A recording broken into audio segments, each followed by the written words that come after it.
What is a timeshare?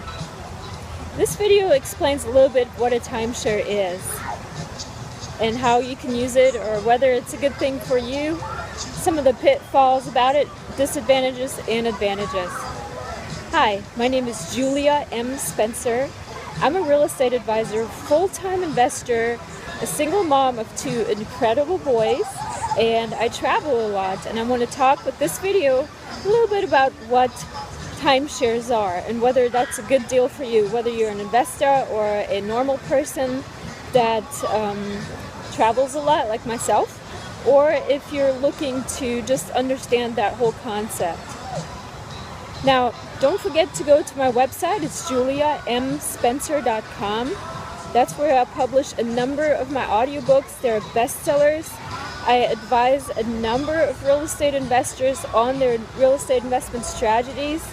And timeshares, being a little bit of an off subject of real estate investing, nevertheless has to do with real estate because of a lot of the people that want to sell timeshares. One of their sales pitches basically is that you get a deeded property and that it belongs to you. And I wanted to just expose a little bit about what all that means, whether that's for real, whether it just seems to be good to be true, or whether that is something you should get into. Let's talk a little bit about timeshares. What are timeshares? Timeshares is something that hotels or conglomerate of hotels or hotels that are have put themselves together as a group are selling. They basically would sell a specific week in a year. There's 52 weeks in the year to you, the consumer, for a set amount of price, and you're allowed to use that particular unit. Might not be the same room or a condo or a townhouse, but it is a unit in one particular place for that particular week every single year for the rest of your life. What you would be responsible for is, first off, the initial cost, obviously. As I am here and I have listened to the sales pitch here, depending on what time you say no or yes, the price changes. Of course, they're going to try to sell you the most expensive cost first, and if you say no, they go down in price. But it could be anywhere between $3,000 and $8,000 or $10,000 on the low end. If you buy into a place that's more of a luxury accommodation, it could go $60,000 or upward.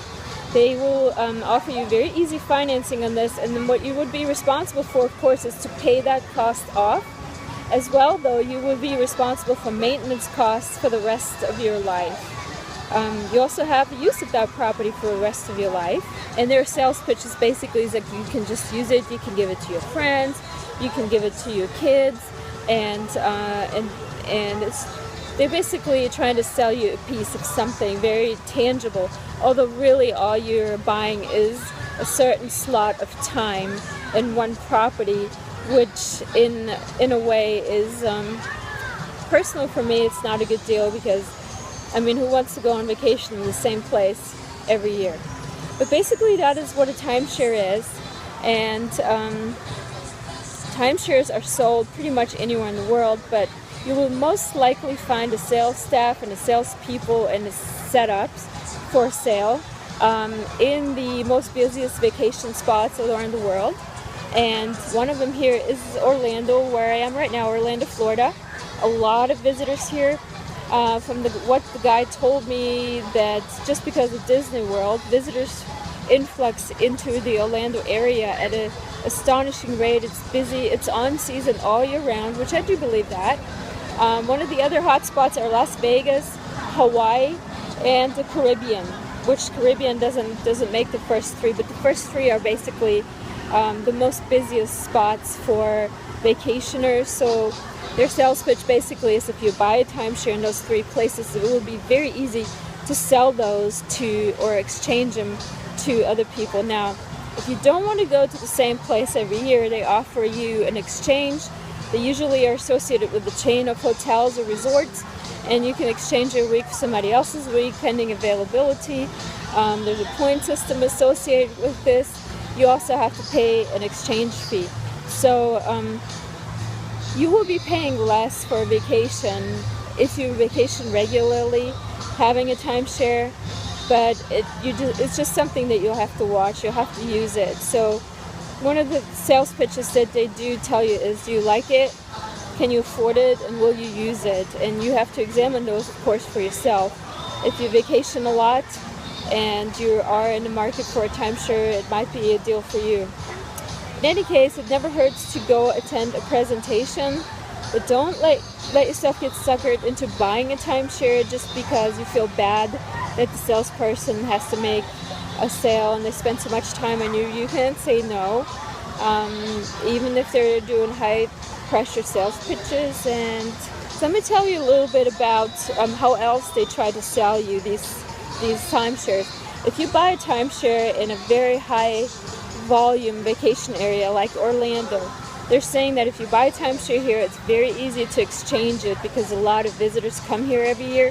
You can exchange it for a lesser busy spot in the world and get more weeks. So if you buy 1 week timeshare here in Orlando, you can exchange it for up to 4 weeks of vacation anywhere else in the world, as long as you choose an off-season, off-busy spot in the world.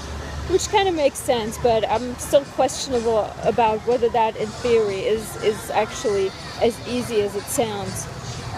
With this particular timeshare presentation that I attended, the maintenance for this week at this particular resort was $714 a year. Because I kept saying no throughout the presentation, they lowered it to about $300 a year. So if they're trying to sell you that, just keep saying no until really that's like the very lowest price that they can offer you. And the maintenance, it is negotiable apparently. I didn't know that. But the way they sell you that is basically, well, you're paying a maintenance fee, but if you were to rent a hotel normally from anybody, then you would have to pay sales taxes and fees in addition to what you paid for the hotel fee, which makes sense, but I'm not sure exactly if the two amounts equal. They have catalogs available, and I kind of peeked into one, but I wasn't able to take one with me. But the two companies that publish these catalogs, and there's a couple more, there's the two main companies are called Interval and RCI, I believe, or RSI.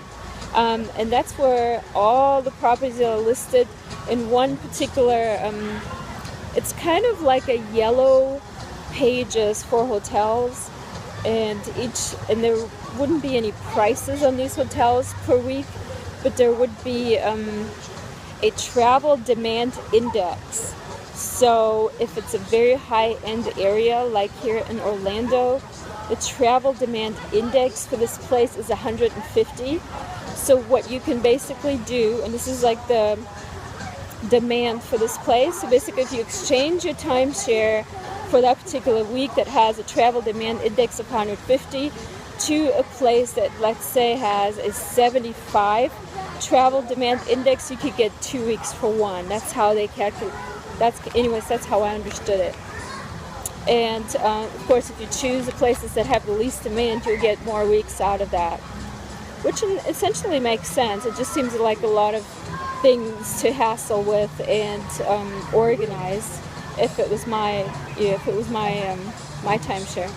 Now, one question that I asked is, how does a vacation timeshare business and hotel business deal with this upcoming surge of the sharing industry, like Airbnb, vacation rentals by owner, HomeAway, and all these other companies online that are advertising private individuals basically listing their properties for rent instead, which could be much cheaper actually than these packages. And the salesperson didn't have a comment. In fact, I don't think he even heard of Airbnb ever. It was a little bit of comical when I asked him that, being that I'm a vacation rental host and I know all about it. I would think that a competitive strategy of traveling wasn't even anything that the salesperson has ever heard of. Now, in another way that they try to sell you these timeshare packages is basically this forever deed. You can give it to your kids, you can give it to your relatives, you can inherit it, and I'm not I'm not really happy with the prospect of having to keep one particular piece of real estate forever.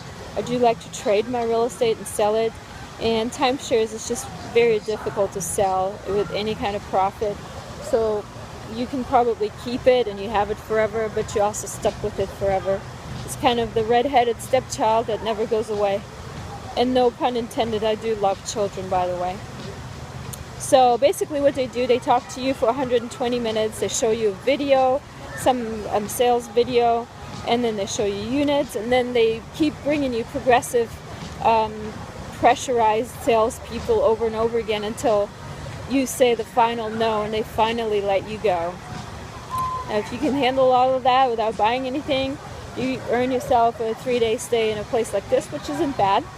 And I definitely encourage you to do that, even if you're in the market for it. Now, they do love referrals. They always ask you to bring referrals to the program.